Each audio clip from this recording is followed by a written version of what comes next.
It's been 51 years since the Summer of Love in San Francisco, a phenomenon that marked an era, especially here in California.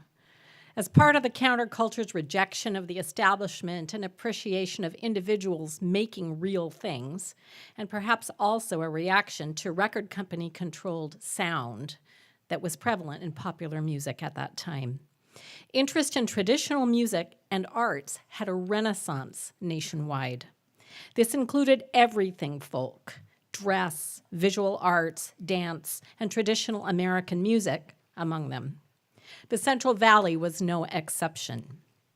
In the 1960s, an annual extended campout was begun in a place in the Sierra called Sweets Mill. It drew musicians, artists, and dancers together from all parts of the country and was significant in the development of the skills and sensibilities and sense of community of many of the traditional music and dance artists here in the Fresno area, which already had a rich tradition in folk arts. Evo Bluestein is part and parcel of that tradition. His book, Road to Sweets Mill, is a beautiful oral history of this time and many of the people who made it so significant. Some consider the whole Bluestein family to be musical royalty around here. But in any case, Evo grew up in a household where music was a common language, instruments were varied and plentiful, and traditional folk musicians were regular visitors. And he was a kid when his family first began to go to Sweets Mill. After performing throughout the United States, Evo made his home here. And while continuing to perform and teach privately, he developed a traditional music and dance program for schools that has benefited thousands of California children. Evo plays many instruments and has been inducted into the Auto Harp Hall of Fame. In addition to the book he will read from tonight, he is author of a prodigious number of instructional books and DVDs for learning different stringed instruments and playing techniques in the folk tradition. Evo is a one-man folk festival. And this is his first trade book. The Road to Sweets Mill, he began more than 40 years ago, and it is clearly a labor of love. One mystery he may clear up for us tonight is an answer to these questions. How in the world did he, at the age of just 18, know that documenting the musicians at Sweets Mill would be so important? How did he accomplish it? And how did he know how to preserve their voices and their music so authentically? This is part of the journey that Evo Bluestein invites us tonight to join him on. So step out on the road to Sweets Mill and welcome back the performer, teacher, and author, Evo Bluestein.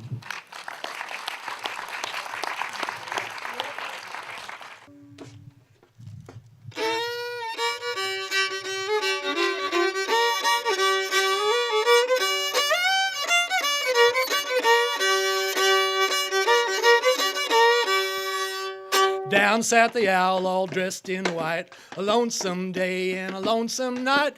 Thought I heard my true love say, court all night and sleep all day.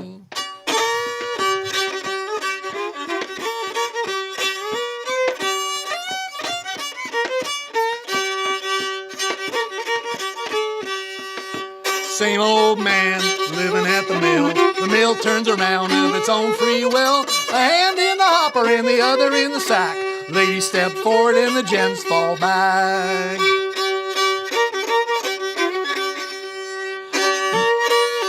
Then said the raven as he flew, if I was a young one I'd have two. One for to fetch and the other for to sew. Play a little tune with my bow, bow, bow. Same old man living at the mill. The mill turns around of its own free will. A hand in the hopper and the other in the sack. Ladies step forward and the gents fall back. My old gal's from Kalamazoo. She don't have no yes I do. First to the left and then to the right.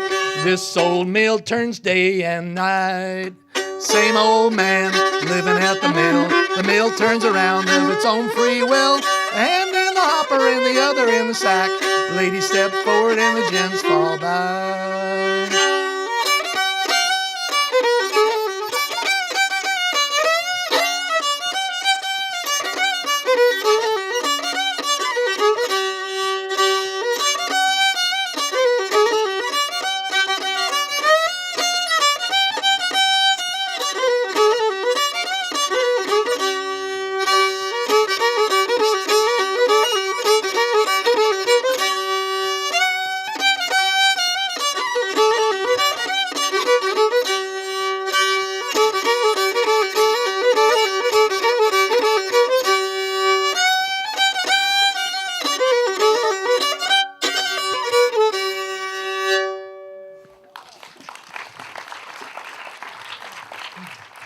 The first song is one that I found that mentions the mill, so I thought it would be kind of nice to sing about Sweet's Mill and Virgil Bixby, who was the guy who started this whole thing up there, this music camp. And the second tune I made up is called Virgil's Last Days, when he was in hospice at his home, and people who were indebted to him for the music festival that he had created came to help see him out for a couple of weeks, singing and dancing. It was a festival right there. And so that tune is called Virgil's Last Days. But the story really begins much earlier. In the 50s, well, right now we have a kind of, well, pretty together Fresno folklore society. And early on, and I'd say in the late 50s, we had another version of it. It was called the Fresno Folk Club, just a loose-knit group of people who got together, interested in folk music, and they liked singing, like all of us should. But they also pieced together a little sound system and donated some money and started inviting some special guests to perform. And that was the beginning of this Fresno Folklore Society. And so the book that I wrote really is about where did people go around the West to find folk music. And it's such a different time. It's hard for young people, at least, to think about a time when there was no internet. And if you wanted to learn how to play the fiddle or clogging or something, it wasn't so easy. And now people just go to YouTube, or buy a book, go to a music camp, a dance camp. But at the time, it was very different. And so the book really talks about what was going on in the late 50s and early 60s in the Central Valley and really up and down the West Coast. There were little folk clubs, coffee houses. There was a place out on the river, the Kings River, called Pierce's Park. How many people remember Pierce's Park? Okay. Well, Otis, some people know why I'm laughing. Otis was a character, a codger from Missouri. And he had a wild kind of a bar there that not everybody would feel welcome at. But that was one place. He was a musician. He played banjo and guitar and sang. And that was one place where music happened. He had a barn down below the bar where apparently Maddox Brothers and Rose would perform, and Spade Cooley and other groups like that for big dances. I brought the book, which is, by the way, beautiful. If you haven't gotten the book, it's beautifully laid out. It's just the people I interviewed had no idea that I was going to ask a great graphic designer to lay this thing out. They were also pleased, as I think everyone is, about how it turned out. I chose a few sections. Well, to answer Megan's question, how did a young guy know that this would be a good thing to do, to document? I had gone, my parents let me go to an alternative high school in the 70s. Some of you may remember it was the time of free schools. There were 3 or 4 of them around town. And I went to one that had some really talented young Fresno State graduates who agreed to be our fearless leaders at this school. It was a great alternative to public school, which I really needed at the time. And one of the things I trained in at that school was documentation. So we would document all kinds of things that were going around the community. And after I had graduated, I realized that this music camp that I had grown up with in the mountains here with Virgil Bixby and all those people who went up there was kind of a special thing that we were involved in. Really, if you thought about it, you'd have to say there was nothing like it, wouldn't you say? And so I started doing what I was trained to do. I started going to some of the old timers and asking them about their lives and how they got to doing music and how they got to doing music at Sweet Smell. And I did about a half a dozen of those and put them aside. It was just at the beginning of the computer era. So I actually had a printout of them, but I had no backup of it. It was gone. It was just whatever was printed out, that was it. 25 years later, look at those files and say, hey, most of those people are dead. That's kind of interesting stuff there. If I did some more interviews, we might have something here. And fortunately, the university press at Fresno State agreed with me, and for the historical relevance it has to us in this region. I'd like to read a few things from it, maybe do a little more music too.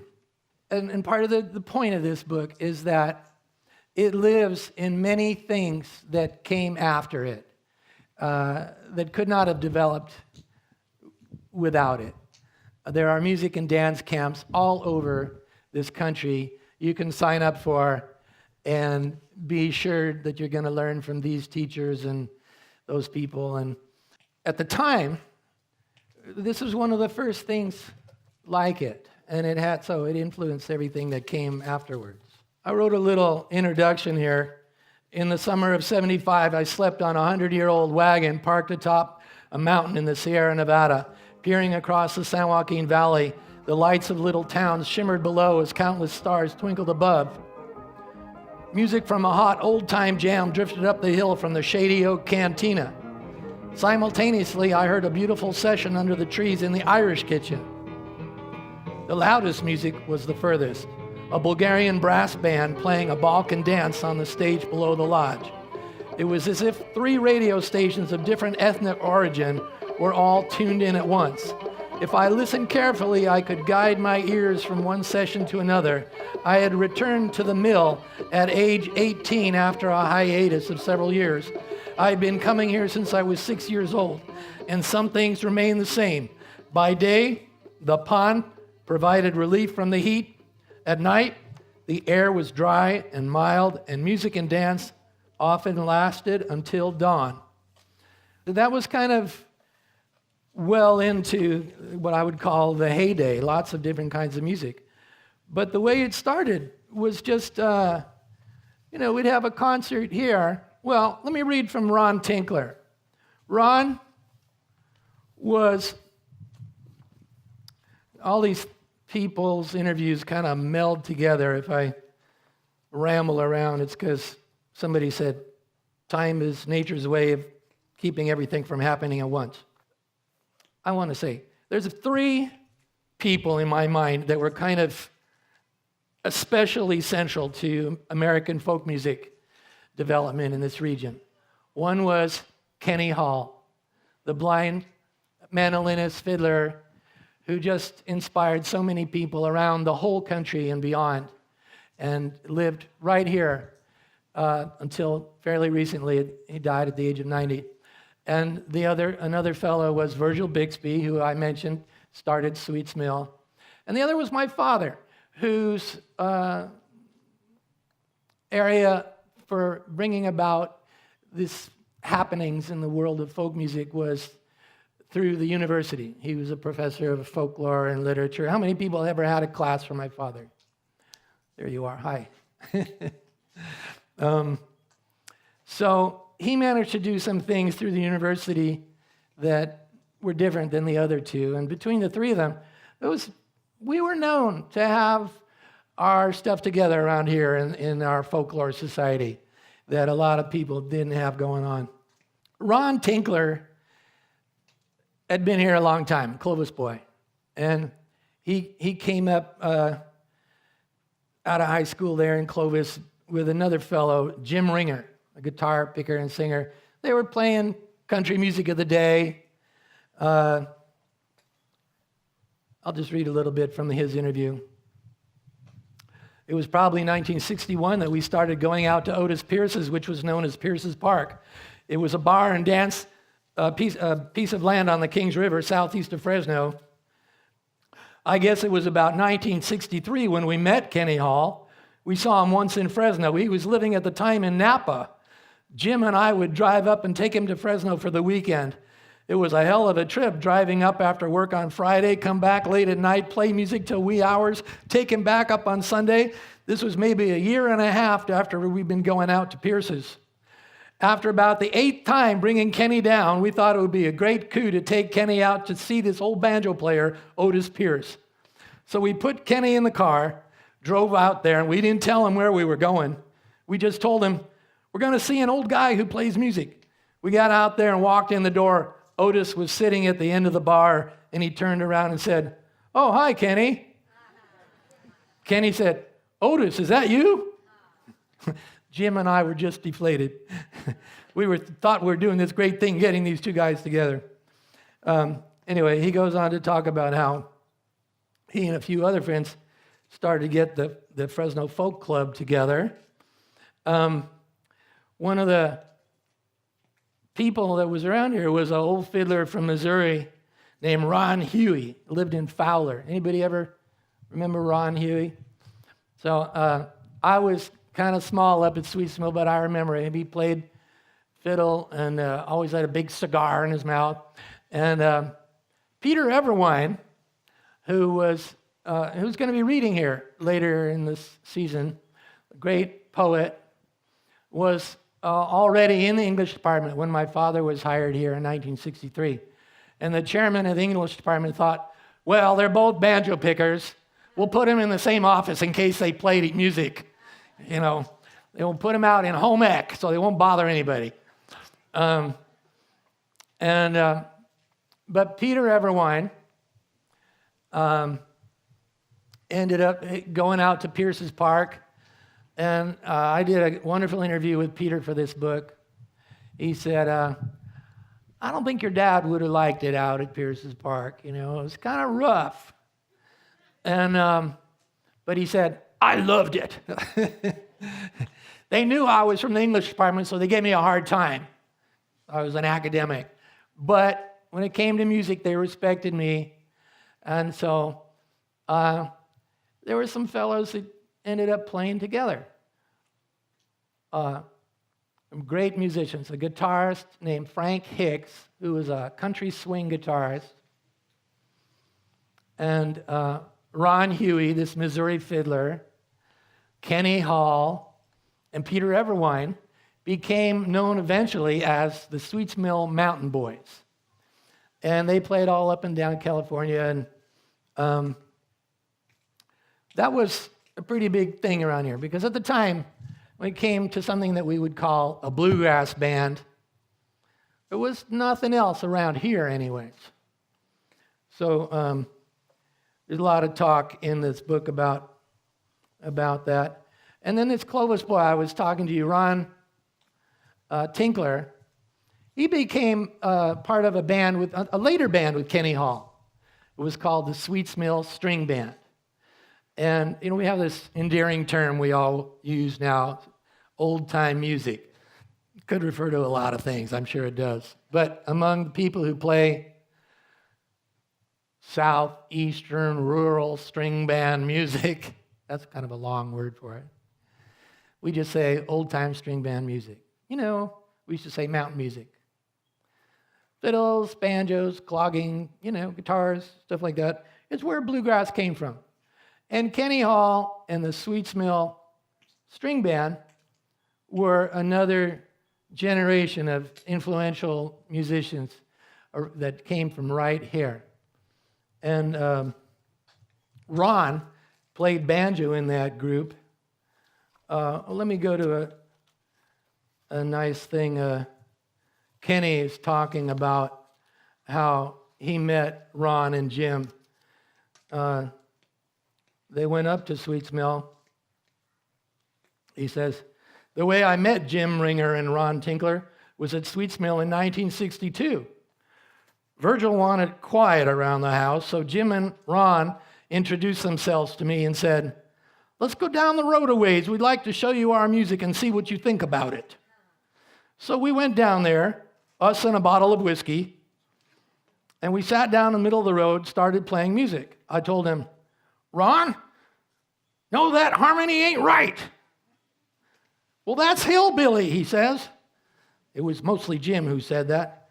No, that ain't hillbilly, it just ain't right. So I proceeded to teach him harmony. And then we done a lot of work together, and we go to Pierce's Park.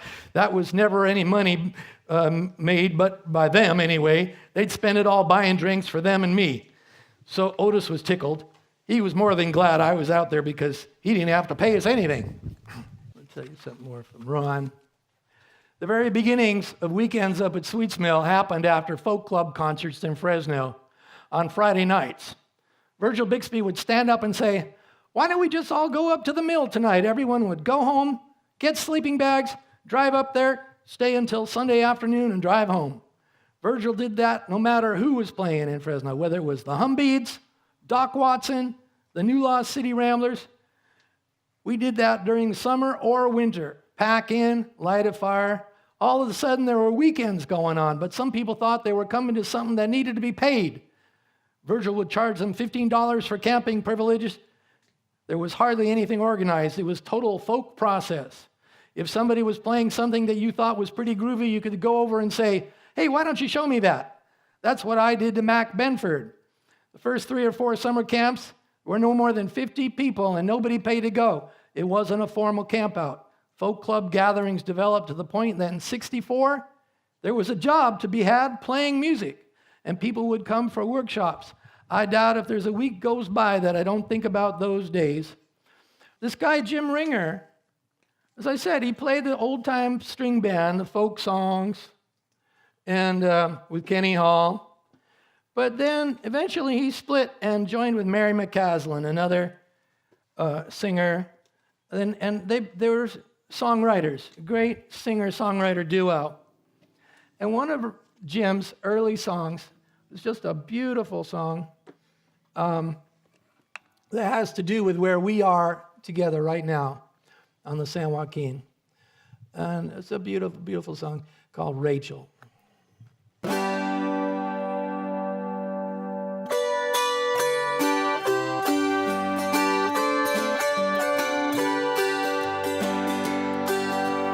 Rachel was a girl I used to know when I was young. Should have heard the love songs that I sung. Should have heard the way we talked, walking along the stream, barefoot through the meadows by the sleepy San Joaquin. Rachel was the melody that I first learned to sing, a sorceress just barely in her teens, a skinny dimming sight to see with freckles everywhere, a queen in faded hand-me-downs with wildflowers in her hair. She had a way of saying this was never gonna end. Good night like a lover, good morning like a friend. Rachel was a watermelon, ripe and freshly stole. The first girl that I ever loved, the first lie that I told.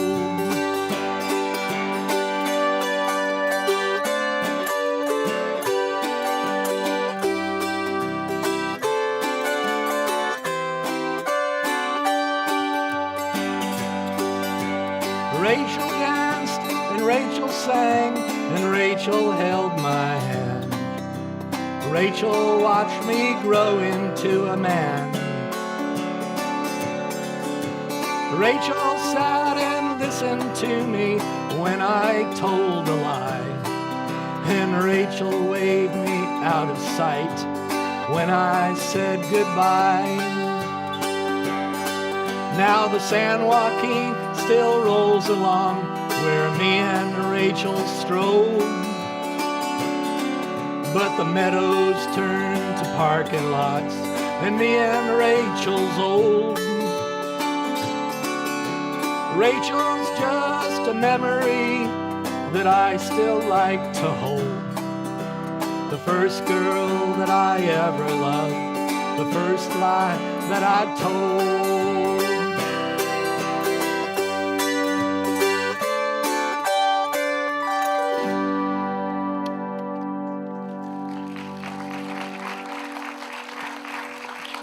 Thank you.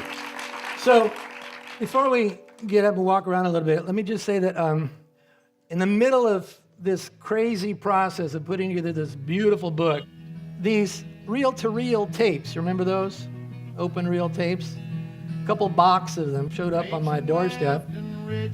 Recordings of Sweets Mill musicians that I was interviewing in the 60s and 70s, right at the time I'm writing about. So there's a CD of archival music of these people that I interviewed in the back of the book. And page 10 has exactly what's on the CD, including that song by Jim Ringer called Rachel. There was a fellow who came to Fresno State around 1964 to study in the engineering department. And he got interested in fiddle music and hung around Kenny Hall and Ron Huey. His name was Hank Bradley, and his interview is one of the many beautiful ones in here. He says, I spent a lot of time with Ron Huey. He and his wife Clara and I would get in their car on weekends and drive up into the Sierra Nevada foothills. We'd go to a bunch of little bars and play fiddle tunes. He'd play fiddle and I'd play guitar, and we'd basically party our way from roadhouse to roadhouse and make a half a day out of it and have a grand old time. We never paid for any beer. Everyone knew Ron, and they were really glad to see him. He was such a warm guy. I want to play one of Ron's tunes that was unique to his family from Missouri. He said back in Missouri, he had 7 uncles or so, and they all played fiddle. This one had been in the family for a long time.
So back in those early days of camp, and even before Sweets Mill, people were just sort of wandering around like it was the dark ages.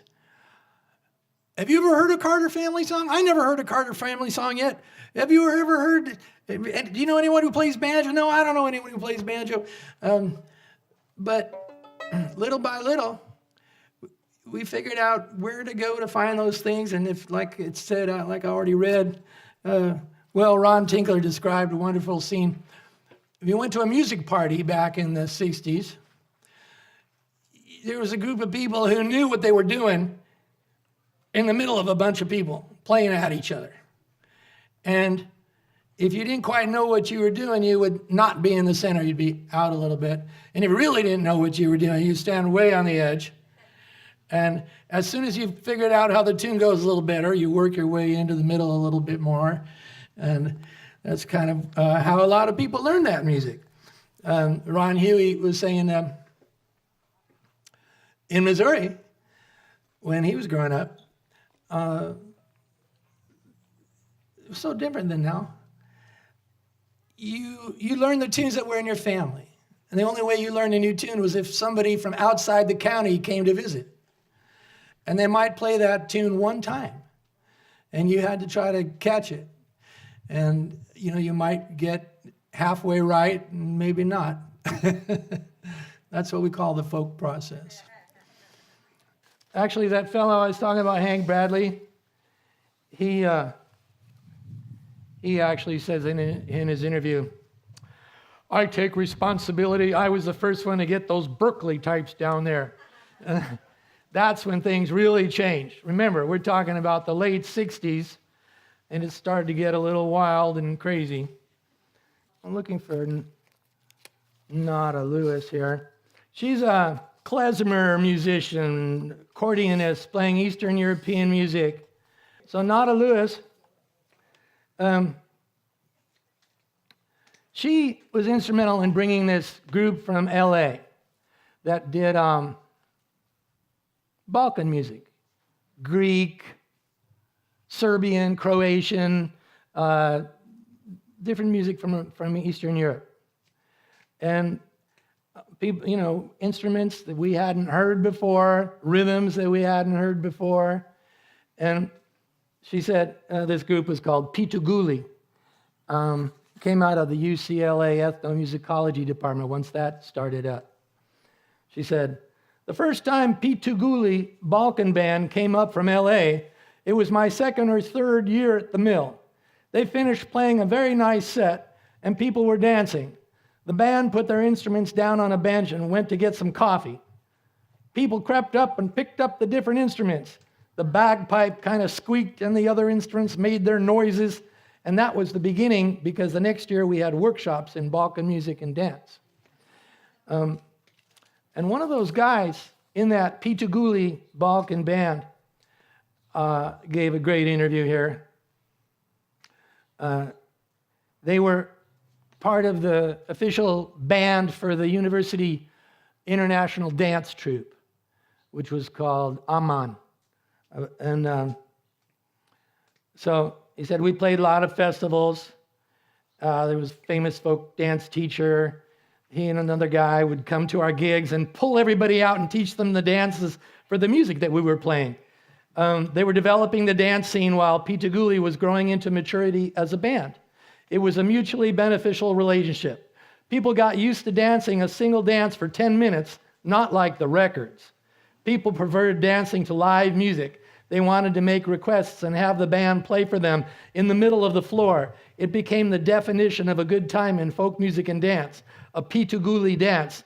This went on from 1973 to 1977. Patty Farber formed her dance troupe, Baba Ganoush, and invited Pituguli to play for her at the Renaissance fairs. The combination of our band with Patty's group, her creative genius, costumes, choreography, and energy, we knocked them out. We were the main attraction closing the fair every weekend. Thousands of people would come to see us and throw money on the stage. It was an unbelievable scene. We would roam around in our costumes playing from 1 to 4 p.m. Then we were the closing act on the main stage with Baba Ganoush. It was great. I loved it, and people still talk about it. And that's just one way of trying to tell you that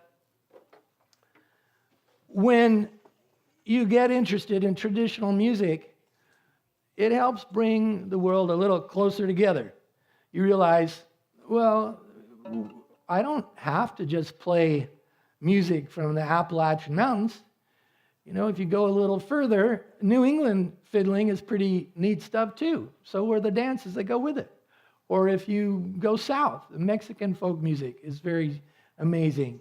And, you know, pretty soon, that's one of the things about Sweet Mill that's different than other places. If you go to other places and say it's a swing fiddle camp, you're going to learn swing all week. Or an Irish fiddle camp, you're going to learn Irish fiddle all week. Well, this is a place where we love music and dance from everywhere. We might have our favorites, but you'll see some couples sitting over here playing Mexican music for a little while. A little while later, you see them over there playing French tunes. And then at the dance at night, you see them playing for a big old square dance. And why not? There's no rules. This was the thing that was philosophy that was kind of developing. In the mid-'70s, there was a kind of folk music that crept out of a small part of the United States, in the southeastern United States. I'm talking about Cajun country. Now that means western Louisiana and eastern Texas in the south, very south. And, you know, that's where there's some people whose ancestors came from France a long time ago, and they still sing and speak in a kind of French, even though they're Americans. And if you go there, I haven't been there recently, but when I went there, it was like when I was in a foreign country. How many people have been to the French-speaking Louisiana down south? You know it's a separate culture, sort of. And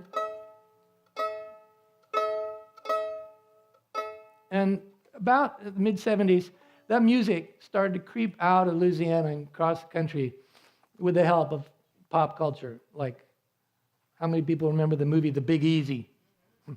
A lot of good music in that movie.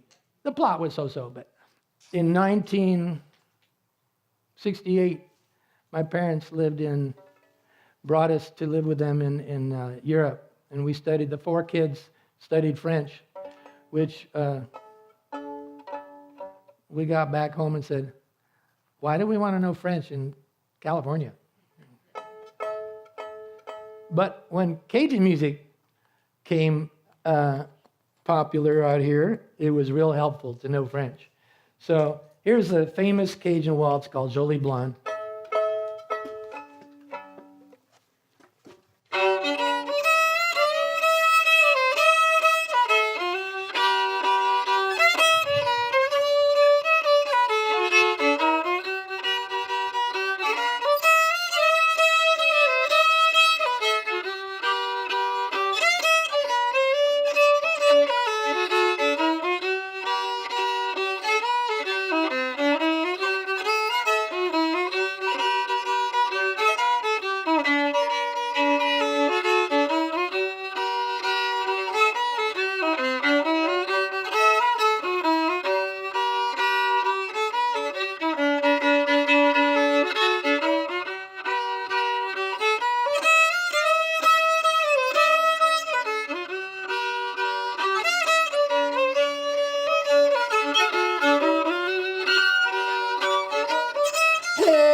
Pourquoi donc tu fais ça avec ton vieux nez, joli petit blanc?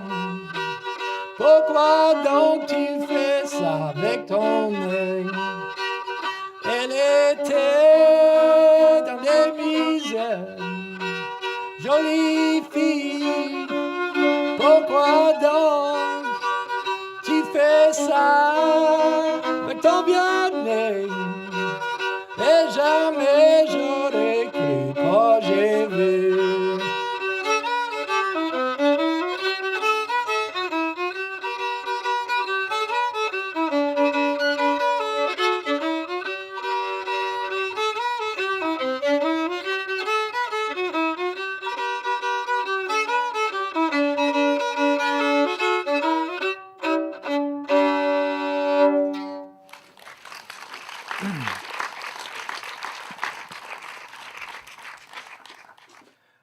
when I went back to Sweets Mill, Virgil Bixby was on the board of my free school.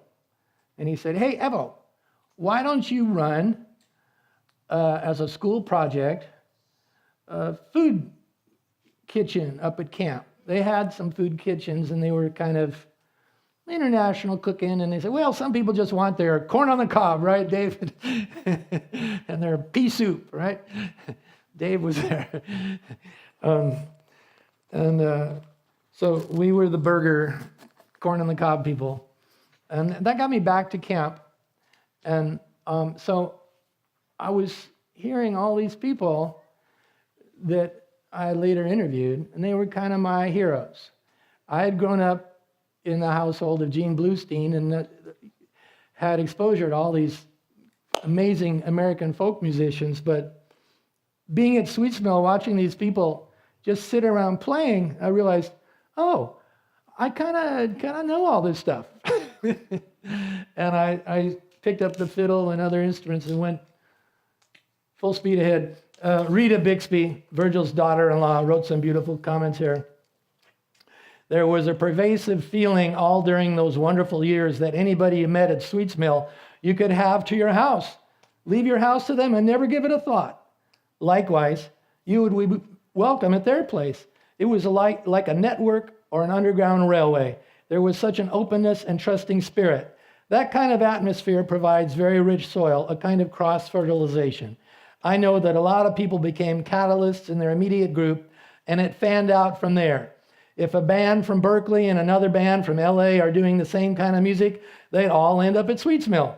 And from there, it fans out further, and even more people are learning.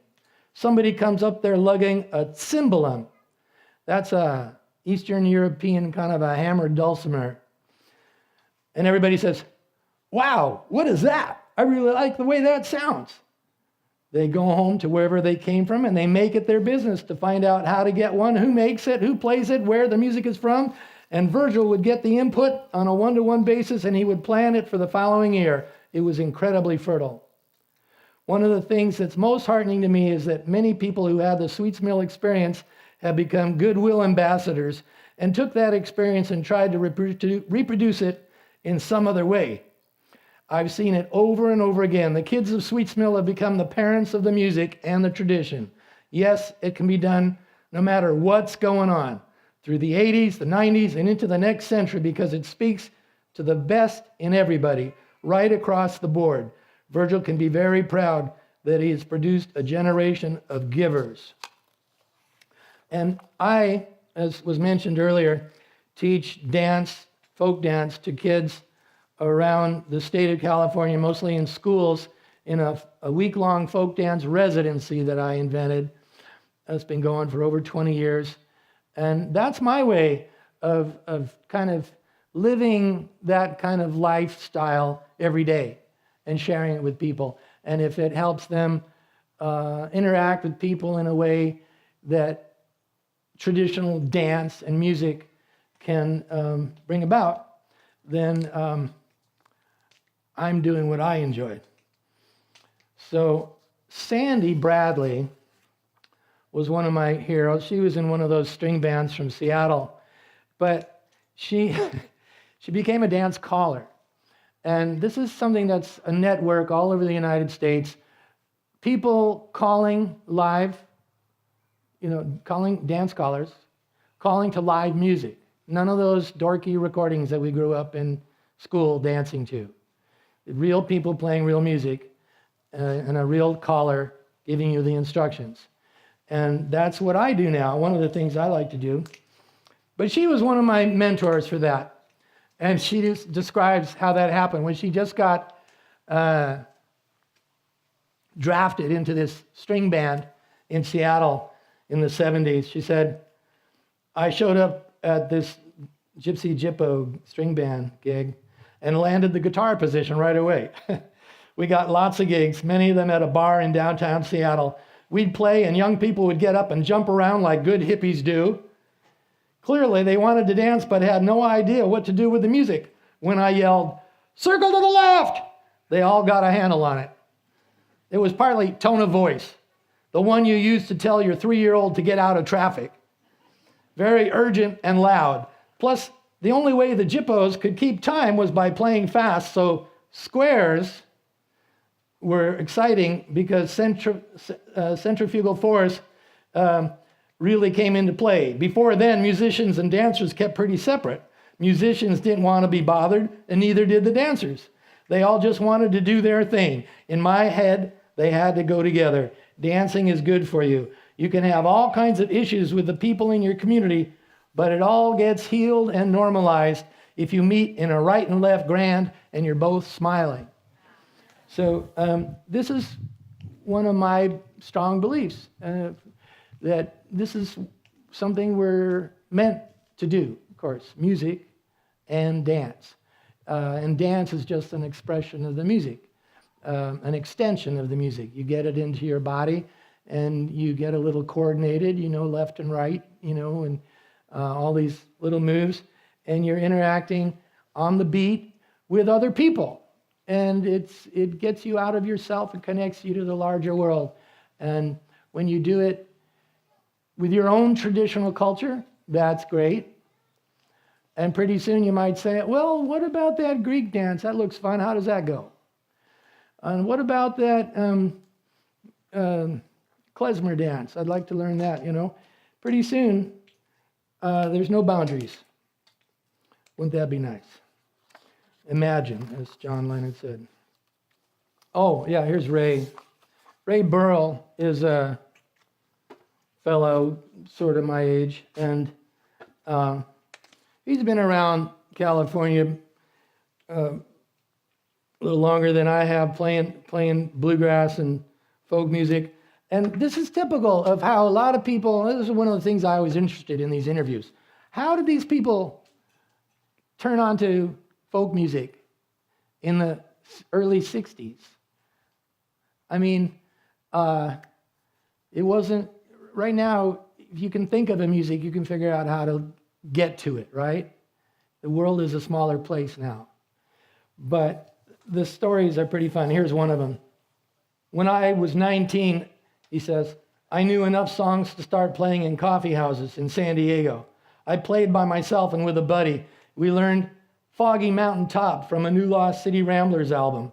We loved the song, but we did it with a sort of condescension or sense of parody. Here's a little hillbilly thing. But that's the song people really responded to, more than the increasingly phony-sounding folk songs of the Kingston Trio and the Limelighters. Then I met people who were more discriminating. People were singing Carter family songs, and it sounded so sweet. I heard Stu Jameson at the festival in San Diego sing a song that he learned from Kentucky ace Rufus Crisp, Roll On John. That was the first time I heard the depth of soul that was possible in what for me had been quaint old music. From then on, I heard it in other people as well. It was getting my batteries recharged. We got an infusion of wonderful humanity, and even as atheists, which many of us are, we get in touch with our spiritual natures. We come sit and experience the smells and the trees, hear the wind, while at the same time immersed in this community of people. It wasn't like I had an agenda during those times. There were plenty of periods of being in total despair. Nobody likes me. I can't play or sing as well as anybody else. But anyway, and in my household, the Limelighters and Kingston Trio, I had never heard of them. That was totally forbidden. We had the likes of Lead Belly and Woody Guthrie and Pete Seeger music, and some of those people appearing in real life. Brian Steger was saying, our friend Lee Birch was standing around, and this music specialist up there, Bob Thomas, looked us in the eye and he said, you guys play all this music. Why don't you look into the historical music of California? Here's some stuff to get you started. And he hands us some pieces of music from the Lucille Charnowski book. Lee Birch and I started working on that. We'd take field trips to museums and missions and ask about old music. Most of the research was done by Lee. He got into the Loomis collection in LA and sweet-talked them into getting copies of their old wax cylinder recordings. He had a vast knowledge of music from northern and western Mexico fiddle stylings and how things are supposed to go and what it might have sounded like. Our job was to disseminate it, play early California music the way it might have sounded and get people playing it, which we did. And so a number of those folks up there specialize in what we call Californio music, the music of California in the 1800s. There's so many stories in here. It's so beautiful to look at the way it's laid out. People just savor one interview at a time. There's so much in it. Here's my friend David Julian Gray. In Berkeley in the mid-70s, they formed a band. This was a bunch of young people doing research. And, the word klezmer it's referring to the music of Eastern European itinerant Jewish musicians playing for festivals and weddings and stuff like that. Well, it's kind of funny. He says, we really didn't know what klezmer music was, and nobody knew the term. I knew a Russian sher from folk dance and a few liturgical tunes from Hebrew school that were based on the Constantinopolitan hasapiko. Not that I knew that at the time. We also knew a few hasapikos from the Armenian repertoire. Hava Nagila is a hasapiko, but we wouldn't do that because that was the cliche everybody thought we would do. So we avoided it like the plague. We did Romanian doinas. We did Greek music that was Constantinopolitan. We started getting several gigs a month, including the Freight and Salvage, a coffee house in Berkeley. We became a regular act there, playing monthly. It was a great opportunity. After our second or third performance, a gentleman came up to us and said, "Why do you call yourselves the Klezmorim? You don't know anything about that repertoire." Rather than getting angry, we were delighted. We said, "Really? Tell us more." That was Marty Schwartz, who had probably the best collection of klezmer music. Anyway, that's just one of many, many wonderful stories.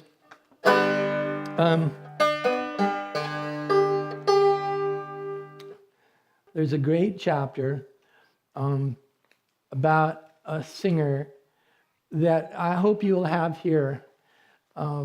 He came from Mexico originally, from great poverty, and his story is an amazing one, and I'm glad it got in the book. His name is Agustin Lira, and he still lives in Fresno today, teaching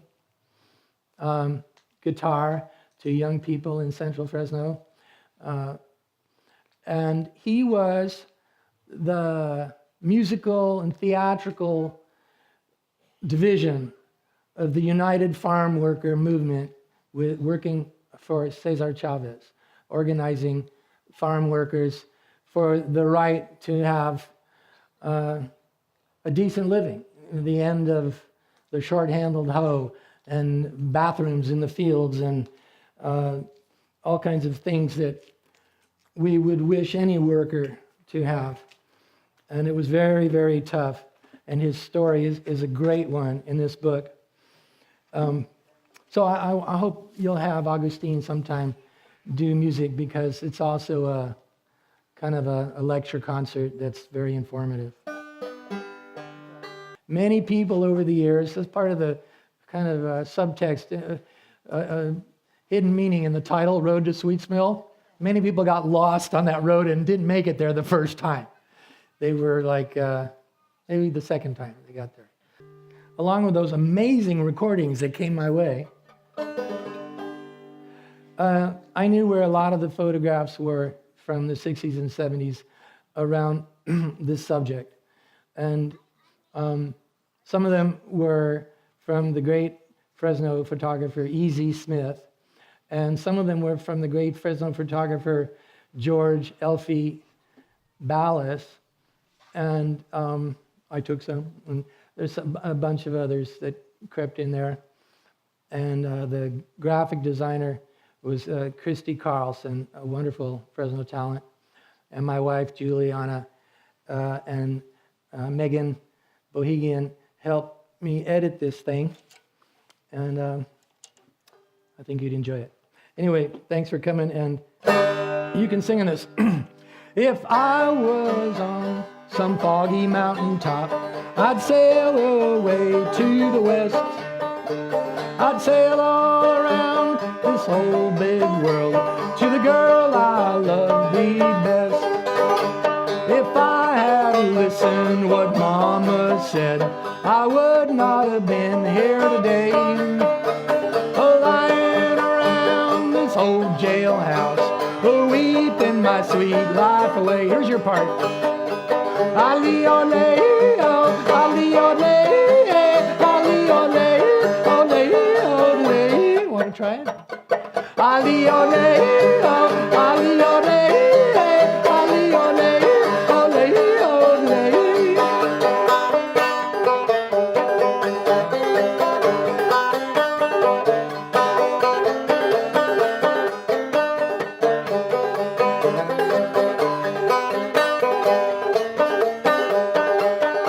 Oh, when you go away courting, I tell you how to do.